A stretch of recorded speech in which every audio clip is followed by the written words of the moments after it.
RBI की policy आई और उसके बाद स्टॉक मार्केट ने फिर झटका दे दिया, ऊपर था खुलते ही लेकिन फिर नीचे गिर गया।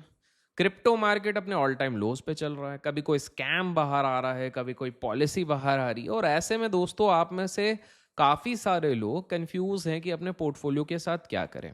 और इसीलिए आपके अभिषेक भाई निरंतर आ जाते हैं आपको गाइड करने के लिए, ताकि आप लोग किसी पैनिक मोड में ना हो। तो आज की वीडियो में अगर आपको समझना है कि ये ब्रोकिंग सेक्टर में क्या हो रहा है, ये राजेश एक्सपोर्ट्स, जी हाँ 15.15 लाख करोड़, जी हाँ सही सुना है आपने, जिसका रेवेन्यू इन्फ्लेट किया गया है एज पर सेबी रेगुलेशंस, इसकी सच्चाई क्या है, समझेंगे कि आरबीआई के टेपर टेंट्रम की एग्जैक्ट प्लेबुक क्या है, सेबी के कुछ नए रेगुलेशंस के बारे में बात करेंगे जिसके बारे में आपको शायद मालूम होना चाहिए, वेदांता की मेगा डीमर्जर की बात करेंगे, और उस मैसिव $35 बिलियन, जी हाँ $35 बिलियन के आईपीओ लॉक इन एक्सपायरी की बात करेंगे, जो मार्केट में एक बहुत बड़ा भौचाल ला सकता है। इसके अलावा पुणे की कुछ आईटी की खबर है, उसके बारे में बताऊंगा। तो मेक श्योर चाय की चुस्की लेते लेते लाइक का बटन दबा दो भाई, क्योंकि दिल को अच्छा लगता है। और शुरू करेंगे अपन पूरे डिटेल में समझेंगे मात्र अगले 10-15 मिनट में कि एग्जैक्टली बाजार में हो क्या रहा है। To start off with, obvious सी बात है, मैक्सिमम लोग ये समझना चाहते होंगे कि भाई जब आरबीआई ने जो ये आज चीज करी है इसका हम पे क्या इम्पैक्ट पड़ेगा, क्या इम्प्लीकेशंस है। मैं इसको कहूंगा द आरबीआई मास्टर स्ट्रोक। सबसे पहली बात, ये एलिफेंट इन द रूम मैं कहूंगा, वो है हमारा रिजर्व बैंक ऑफ इंडिया। अभी हाल ही में आज के दिन एमपीसी मॉनेटरी पॉलिसी कमेटी का डिसीजन आ गया है और उन्होंने इंटरेस्ट रेट्स को पॉज करके रखा है। लेकिन लेकिन आरबीआई अब सिर्फ रेपो रेट से नहीं खेल रहा है, उनका फोकस अब बियॉन्ड मॉनेटरी पॉलिसी भी शिफ्ट हो गया है। अब आप बोलोगे भाई इसका मतलब क्या हो गया, आरबीआई का काम तो ये रहता है ना पॉलिसी सेटअप करना, ये सारी चीजें नहीं। मैं आपको थोड़ा सा पीछे लेके चलूंगा जिससे कि आपको समझ में आ जाएगा कि मैं क्या बताने की कोशिश कर रहा हूं। अगर आपको 2013 का टेपर टैंट्रम याद है, तो आरबीआई वही पुराना और टेस्टेड प्लेबुक यूज कर रहा है डॉलर इनफ्लो को अट्रैक्ट करने के लिए। क्या किया है आरबीआई ने, बेसिकली आरबीआई अब बैंक्स को हेजिंग बिल पे कर रहा है ताकि एनआरआई डॉलर्स वापस इंडिया आ सके। इसका मतलब यह है कि बैंक्स को जो कॉस्ट आती है करेंसी फ्लक्चुएट होने पर, उसको कुशन किया जा रहा है। इसके अलावा आरबीआई ने एफपीआईज मतलब फॉरेन पोर्टफोलियो इन्वेस्टर्स को गवर्नमेंट सिक्योरिटीज जी सेक्स के थ्रू अर्न किए गए कैपिटल गेन्स और इंटरेस्ट इनकम पर टैक्स से एग्जेम्पशन दे दी है। जी हाँ, कल जिस चीज का हम अनुमान लगा रहे थे कि ये चीज होगी, वो दे दी गई है।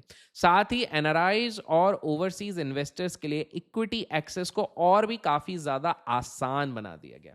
अब इसका इंपैक्ट क्या होगा, इसका इंपैक्ट ये होगा कि मार्केट ने तुरंत रिएक्ट करना शुरू कर दिया, और एज अ कॉन्सिक्वेंस अगर आप देखोगे आज के दिन पे जो सबसे फास्ट रिएक्शन आया था वो बैंकिंग सेक्टर से। जैसे ये न्यूज आई थी, यस बैंक पीएनबी उस समय पे अचानक से 2-2% बढ़ गए थे। हमारे रुपये यूएस डॉलर के कंपैरिजन में 50 पैसे स्ट्रांग हो गए थे पोस्ट पॉलिसी। ये इंडिया की इकोनॉमी के लिए एक कॉन्फिडेंस बूस्टर जैसा ही काम कर रहा है। लेकिन यहीं एक बहुत बड़ा सवाल ये भी आता है कि RBI has done almost everything to stabilise the market, सारी चीजें करिए, फिर भी निफ्टी क्यों फ्लैट टू नेगेटिव है भाई। दोस्तों इसका रीजन सिंपल सा है, by the rumour cell the news. Market को पहले से ही इन चीजों की उम्मीद थी, जैसे कि हमने कल डिस्कस किया था, तो प्राइसेस ऑलरेडी फैक्टर्ड इन थे, और निफ्टी एक कंसोलिडेशन फेज में फंसा हुआ है क्योंकि फॉरेन इनफ्लोज आने में अभी और भी टाइम लग सकता है। पैसों का फ्लड गेट्स ओपन हो गया है, पर पाइप से पानी आने में वक्त लगेगा।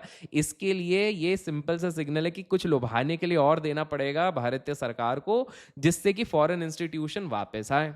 अब बात करते हैं जो हॉट चीज़ है, इंस्टा यूट्यूब हर जगह चल रहा है, जो भैया ये स्टॉक मार्केट के पुलिस स्टेशन है ना, सेबी, सेबी ने जो एक इंटरिम ऑर्डर पास किया है राजेश एक्सपोर्ट्स के लिए, उसने हर जगह खलबली मचा दी है कि 15.15 लाख करोड़ का रेवेन्यू इन्फ्लेट किया है। कल के शॉर्ट में मैंने ये भी बताया था आप लोगों को कि किस प्रकार से ये जो पूरा माजरा हुआ है, उसमें इंटरेस्टिंगली जो ओनर है उनके बुक्स में देखा जा रहा है कि उन्होंने 7.5 करोड़ रुपए की एफएनओ ट्रेडिंग कर ली थी, जिसमें से कि 3.5 करोड़ का उनको नुकसान हो गया था। कंपनी के बुक से निकाल के अपने अकाउंट में डाल के नहीं ये ट्रेडिंग वेडिंग कर ली थी। लेकिन उससे भी ज़्यादा इंटरेस्टिंग चीज़ है कि यहाँ पर लोग बात कर रहे हैं कि एलआईसी का 1600 करोड़ का एक्सपोजर था, 400-500 करोड़ का नुकसान है।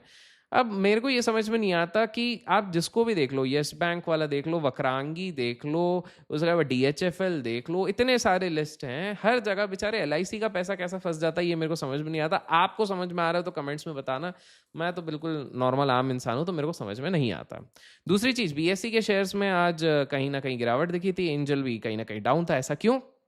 क्योंकि ऐसी खबरें आ रही हैं कि RBI बैंक लेंडिंग रूल्स को चेंज करने वाला है फॉर प्रोप्राइटरी ट्रेडिंग। इसका मतलब यह है कि ब्रोकर्स जो बैंक से सस्ता लोन लेकर प्रॉप ट्रेडिंग मतलब खुद के अकाउंट से ट्रेडिंग करते थे, उनको अब टाइटनिंग का सामना करना पड़ेगा। कैपिटल और मार्जिन फंडिंग एक्सपेंसिव हो जाएगी, जिसकी वजह से ही ब्रोकिंग और एक्सचेंज स्टॉक्स में अचानक से आज के दिन पर आपको अच्छी खासी थोड़ी सी सेलिंग दिखी होगी, जिसपे धड़ाधड़ वहां पर थोड़ा सा। तो BSE एज ऑफ नाउ जब मैं बात कर रहा हूँ 3.5-4% के नीचे टूटा पड़ा हुआ था। और हाँ, म्यूचुअल फंड इन्वेस्टर्स के लिए भी एक अच्छी खबर है। सेबी जल्दी एक कंसल्टेशन पेपर फ्लोट कर रहा है जिसका नाम है common stewardship platform for mutual funds. इसका मतलब यह है कि AMCs, एसेट मैनेजमेंट कंपनीज, अब कॉर्पोरेट गवर्नेंस को लेकर और भी ज्यादा स्ट्रिक्ट हो जाएगी और वोट कर पाएगी। ये आपके और मेरे जैसे रिटेल इन्वेस्टर्स के लिए, जो अपन जैसे छोटे छोटे इन्वेस्टर्स निवेशक हैं, जो 500,000 रुपए अपन लोग इन्वेस्ट करते हैं, उनके लिए बहुत बड़ी विक्ट्री है, क्योंकि अब और टाइटनिंग होगी तो हमारा पैसा सेफ रहेगा। अच्छा, मैं आपको और भी बता दूं कि थोड़ा सा ना और ड्रामा चल रहा है। मार्केट फ्लैट जरूर है, लेकिन स्टॉक स्पेसिफिक एक्शन काफी ज्यादा हुआ है आज के दिन पे। देखते हैं।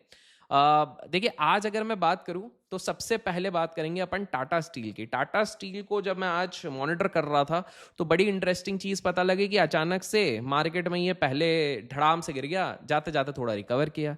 रीजन बहुत अनफॉर्चुनेट है भाई। यूके के पोर्ट टैल्बो में प्लांट में एक मैसिव फायर ब्रेकआउट हुआ, और जब भी ऐसी कोई ग्लोबल फैसिलिटी में आग लगती है तो ऑपरेशंस रुकने का डर और लॉस ऑफ इंफ्रास्ट्रक्चर मार्केट को तुरंत एक नेगेटिव सेंटिमेंट देता है। मैनेजमेंट ने कहा है कि सिचुएशन अंडर कंट्रोल है, पर सेंटिमेंट उस समय पर जरूर हर्ट हुआ था, जिसके चक्कर में एक डिप देखने को हम सबको मिला हुआ था। तो दुआ करते हैं कि ज्यादा जान वान नहीं गई हो, because human life is more precious than anything else. And let's see management की तरफ से और क्या आता है। विप्रो पे आते हैं भाई दोस्तों। बहुत सारे रिटेल इन्वेस्टर्स ना IT से इतने नाखुश हैं भाई, कुछ भी कर लो वो ऊपर जाता ही नहीं है।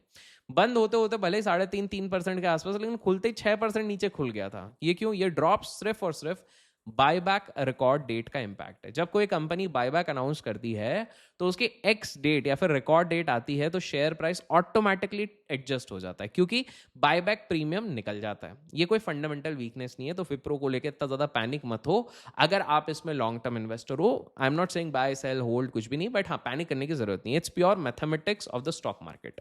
और अब सबसे बड़ी वार्निंग, मार्केट में आने वाले 3 महीनों में एक $35 बिलियन का IPO लॉक इन एक्सपायरी का सुनामी आने वाला है। करीब 70 स्टॉक्स, जी हाँ 70 stocks including major names ICICI Pru, AMC और कई न्यूली लिस्टेड कंपनीज का pre IPO investor lock in खत्म हो रहा है। इसका मतलब जब VCs और PE फंड्स का लॉक इन खुलता है तो वो अपना माल शेयर मार्केट में डंप करते हैं प्रॉफिट बुकिंग के लिए। इसका मतलब कि 70 स्टॉक्स जिन IPO से ये लॉक इन खुलेगा, वहां पर बहुत ज्यादा डील्स देखने को मिल सकती है। अपना पोर्टफोलियो चेक करके तैयार हो जाइए, देख लीजिए कहीं इनमें से काफी सारे स्टॉक्स आपके पोर्टफोलियो में तो नहीं है।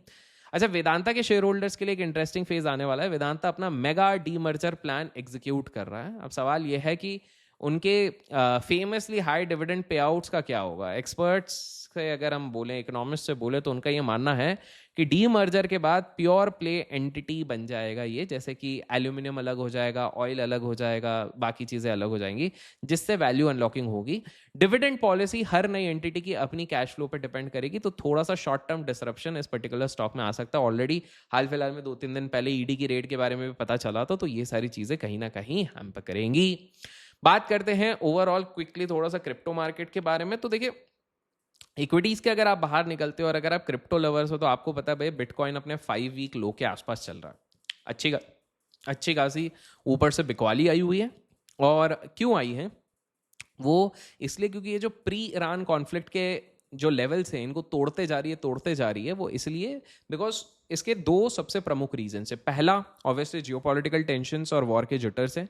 जब भी दुनिया में डर का माहौल होता है तो इन्वेस्टर्स रिस्क ऑन एसेट्स जैसे कि क्रिप्टो से पैसा निकालने के बाद सेफ हेवन मतलब क्या होता है, बॉन्ड्स हो गया, ट्रेजरीज हो गया, गोल्ड हो गया, यहां पर अपना पैसा शिफ्ट कर देते हैं। और दूसरा बड़ा रीजन है स्पॉट बिटकॉइन ETFs में भारी आउटफ्लो हो रहा है। जो पैसा रिटेल और इंस्टीट्यूशंस ने पिछले कुछ महीनों में पंप किया था, वो अभी तेजी से बाहर निकल रहा है, और क्रिप्टो मार्केट में ट्रेड करने वालों को अपना स्टॉप लॉस स्ट्रिक्ट करके ही रखना चाहिए, अदरवाइज किसी भी दिन ओवरनाइट बहुत बड़ा मूवमेंट आएगा। I am expecting in the days to come 50,000 का लेवल भी बिल्कुल आएगा।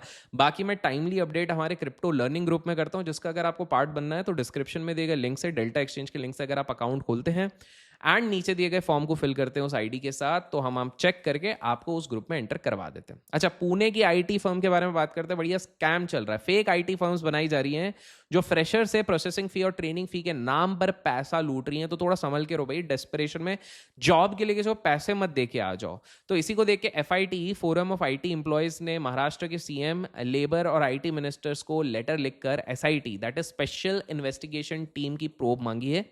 मेरा आप सबसे निवेदन है, खासकर फ्रेशर से, किसी भी कंपनी को जॉब के लिए पैसा मत देना भाई, या आउट ऑफ अगर मेरे को थोड़ा भी मानते हो तो मत देना। एक लेजिटिमेट कंपनी आपको पे करती है, आपसे पैसे नहीं लेती है, वाइस वर्सा नहीं होते। तो सावधान रहें, सतर्क रहे, सावधान इंडिया।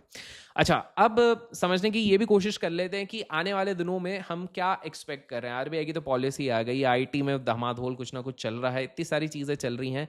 नेक्स्ट क्या यहां पर मैं देख रहा हूं, तो देखो RBI का रेट पॉज और बॉन्ड मार्केट में जो फॉरेन पैसा अट्रैक्ट करने के मेजर्स, ये क्लियरली दिखा रहे हैं कि पॉलिसी मेकर्स अब मैक्रो इकोनॉमी को लेके काफी ज्यादा स्ट्रेंथन करने की कोशिश करें। म्यूचुअल फंड इन्वेस्टर्स को रेट पॉज के बाद अपनी स्ट्रैटेजी में ना थोड़ा सा ट्वीक करना चाहिए। क्या करना चाहिए, देखिए डेट फंड्स में ड्यूरेशन फंड्स अट्रैक्टिव लग रहे हैं at this point of time, क्योंकि अगर अगले साल रेट कट शुरू होते हैं तो लॉन्ग टर्म बॉन्ड्स ज्यादा प्रॉफिट देंगे। तो अगर आपको थोड़ा सा डेट पे प्ले आउट करना है mutual funds, you can definitely do that. Equity mutual funds में SIP चलने दीजिए, जैसे कि मैंने लास्ट 1-2 वीडियो से भी मैंने आपको कहा है। निफ्टी भले ही फ्लैट हो, पर मिड कैप और स्मॉल कैप में जो करेक्शन आ रही है वो मेरे हिसाब से एक अपॉर्चुनिटी बना रही है इन द एंटायर सेक्टर। ध्यान रखिए, मार्केट अभी एक ऐसे फेज में है जहां ब्रॉड मार्केट रैली शायद ना आ पाए, पर स्टॉक पिकिंग यानी स्पेसिफिक स्टॉक्स बहुत अच्छा परफॉर्म करेंगे। कृपया करके कंट्रोवर्शियल स्टॉक्स, चाहे वो राजेश एक्सपोर्ट्स हो, वेदांता हो, या वो जो 70 स्टॉक्स की जिनकी मैंने बात करी है, जो जहां पर $35 बिलियन का लॉक इन पीरियड खत्म होने वाला है, उन पर सतर्क रहिए। मैं टाइमली आपको अपडेट कर रहा हूं ताकि आप जाके थोड़ा सा रिसर्च कीजिए कि कहीं मैं उन स्टॉक्स में बहुत हेविली इन्वेस्टेड तो नहीं हूं। अगर इन्वेस्टेड हूं तो मैं अपने पोजिशन साइज को थोड़ा सा उस हिसाब से मैनेज करूं। ये सारी चीजें आप देख सकें। उम्मीद करता हूं दोस्तों आपको ये टाइमली अपडेट पसंद आया तो लाइक और शेयर करना ना मिले। फिर मिलेंगे एक और नए वीडियो के साथ। Till then keep learning, keep growing, keep investing and keep trading. अच्छा हाँ, और आम आजकल बहुत बढ़िया आ रहे हैं, वापस कह रहा हूँ, बढ़िया बढ़िया मीठे मीठे आम आ रहे हैं। आम खाइए, आम का मौसम पता नहीं कब चले जाए।